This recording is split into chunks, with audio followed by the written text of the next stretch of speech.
with him, and as well, Shaira Kala will reflect on pay the grants. It's a big issue indeed, don't you think so? Right, a few days after those grants, to many people, linked to COVID, has indeed expired. Okay, but let's start with certainly a big issue around the ANC and the National Working Committee. With central to all of that is the issues of corruption or allegations of corruption. And the ace in the pack is Ace Magashule. So let's find out more about what's happening next with Professor Tinyiko Maluleke. He's a senior research fellow at the University of Pretoria Center for the Advancement of Scholarship. He's also a good chummy of mine. Prof. Tinyiko, good chatting to you. Hi. Good morning, Ashraf. What a pleasure to speak to you and to your listeners. Thank you very much. Yeah, well, I did say you're a good chummy of mine, so I'm setting you up for important conversation here. But here's the serious.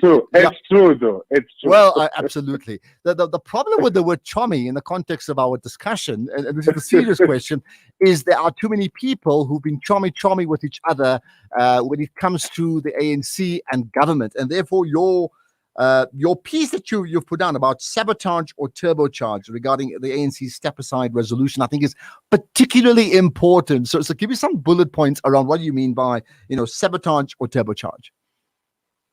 Well, it actually is not original to me in many ways. I think it was at the Winnie Mandela celebrations, memorial celebrations, when President Ramaphosa, who is also president of the ANC, was confronted by a journalist and asked whether the step-aside resolution wasn't going to further divide an already divided ANC.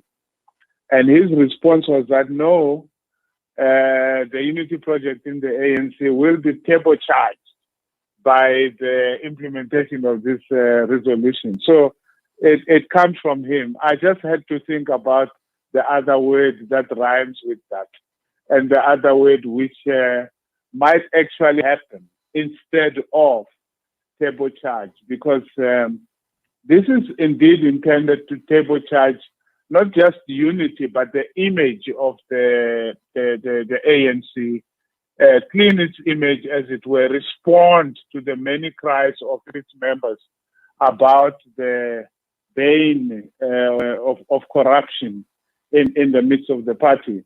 And this is what really the step aside is intended to be. But could it also become sabotage? It could, if the ANC prevaricates and does not follow through with it, or is unable to manage its implementation, because it is a rather tough resolution, tough on the ANC, by the ANC, for the ANC. But if the ANC doesn't manage it properly, it could end up being the very thing that actually makes the party, exposes the party, as it were. That's really what I mean. But I mean, okay, so when you say if they don't manage it properly, so here's the conundrum. You've got the African National Congress, which is also the ruling party. You've got the National Executive Committee. You've got the National Working Committee. You've got the Secretary General, who's been implicated more than anybody else around step aside, and therefore needing to be stepped aside or step aside while investigations continue. What then would be the right thing to do if you were the ANC, considering all these conundrums? Like, what's the right thing to do?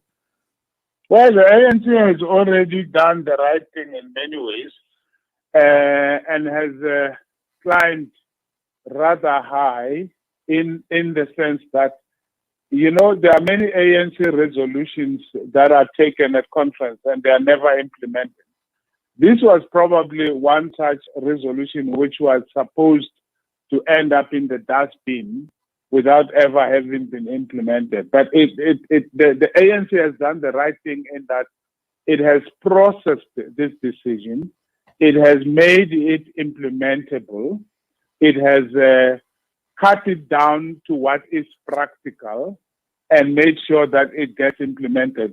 The NEC has come on board, the NWC has come on board, the top six have come on board. So the right things have been done so far as this the implementation of this resolution is concerned. But things could go wrong if divisions in the ranks of these entities I've just mentioned begin to emerge now as the tire hits the road, as it were. When the suspension letters begin to go out, will they stay the course? Will they remain united? Will they know that this is the right thing to do and continue to do it as intended?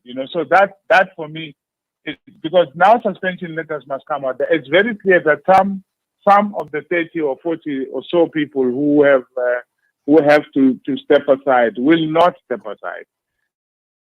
And so they will have to be suspended. And after the suspension, there may have to be disciplinary hearings, either triggered by the refusal to comply, or the very people themselves may invoke aspects of the ANC constitution in terms of which they want a hearing of one sort or the other. Now, all of these steps have to be followed through. And can and will the ANC follow them through without changing course, without moving away from the need to clean its image and to improve the way in which it is seen by voters as far as corruption is concerned? Now, often when you think about, sort of family squabbles and like an errant child, you sit down and say, okay, we don't like what he or she did. But having said that, it is our child. We need to keep them within the family. So we will compensate for that and move on with our lives, right? Is there any danger that outside the suspensions now by the National Working Committee as per yesterday, that in fact they may not follow through? That means when a person doesn't voluntarily follow through on being asked to step aside, that they would then kick in the suspensions. But in this case, the ANC will not follow through because somebody will whisper in their ears to say, and use a word like Julius Malema, what happened to him when he was kicked out? That sort of scenario. That means what happens to the ANC? Is there any chance that could happen down the line? Well, in some ways, it's already happening. I've seen a few senior ANC leaders a week in the past 10 days saying, let us manage this thing carefully, saying things like, let's not regard the end of the 30 days as the be-all and end-all. There's always room for us to talk with one another. The unity of the movement must come first. So those kinds of noises one has heard already. But they don't seem to have carried the day until now. So I'm hopeful that the ANC will be faithful to its word. Now, talking about the family anecdote that you gave, there is another way of looking at it. So if an uncle, I think I should use an uncle. If an uncle comes home one day, an uncle who has been addicted to one substance or the other, comes home one day and says, you know what, family, I'm going to quit whatever it is that I'm addicted to because it's not good for me, it's not good for you, and it's going to kill me. Of course, the whole family will say, that's such wonderful news. And if that uncle who has taken the decision is unable to follow through with that decision, in other words, they quit for a month or for a week or two, and then we find that they have gone back, I think such an uncle will be a subject of pity in the family. I don't think any family member is going to give them money to support them in their addiction, especially since they themselves have recognized that it is wrong to be addicted. The ANC is in that position. It was the ANC itself, without anybody from outside, in its own conference, the whole ANC, in the whole conference of the ANC, not an outsider, not a faction of the ANC, decided on the step-aside resolution. It's an ANC decision. Yeah. It's not coming from outside. It's not coming from anyone. Now, if the ANC fails to follow through on its own decision, it will be pitied, but people will not pay for it. I think people will not vote for it, and it will suffer the consequences of having attempted something so majestic, so noble, and then failing purely because it is too divided and maybe some of its members are too addicted to corruption. Now, as far as Ace Magashule is concerned, he's always made the point that, of course, he's done nothing wrong, but fine, that a court can decide on. But the more important one is only branches at a national congress can effectively vote him out, because that's when he was voted in, right? The same applied to the president of the country. He was voted in at this huge congress they had, right? Does that stand to any consideration that that's pretty serious? Well, I think there is an aspect of the ANC constitution that seems to suggest, I can't think of the section at the moment, that seems to suggest that elected members may be removed, can be removed from their positions through disciplinary processes. And my suspicion is that he's hinting at that he can't be asked to step aside without a disciplinary process or something like that. Mm-hmm. And that's one possibility of what he means. The other, of course, is that he may recall the famous NGC of either 2005 or 2006, which reinstated Deputy President Jacob Zuma after he had stepped aside, after being asked to do so by the president of the ANC, then Thabo Mbeki. And the NGC, of course, reinstated him. The NGC being constituted by branches. But I think there are huge differences. I mean, the ANC conference that took the resolution is a conference of branches. Mm. So branches took the decision for people in this position to step aside. And they took that decision before they even knew that H. Magashule was going to be the General Secretary of the party. Because if I remember the sequence of things, I was at Nazareth.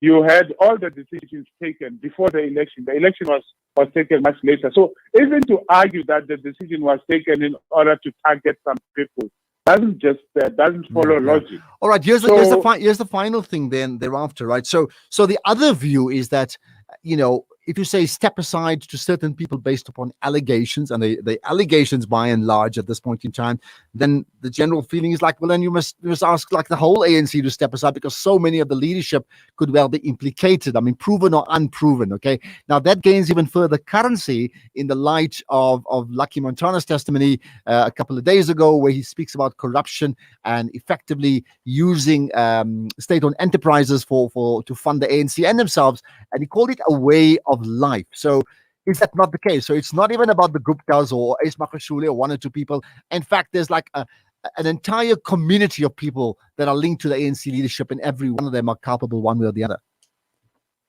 Yeah, there may well be merit to that argument, but ultimately it's a whataboutism.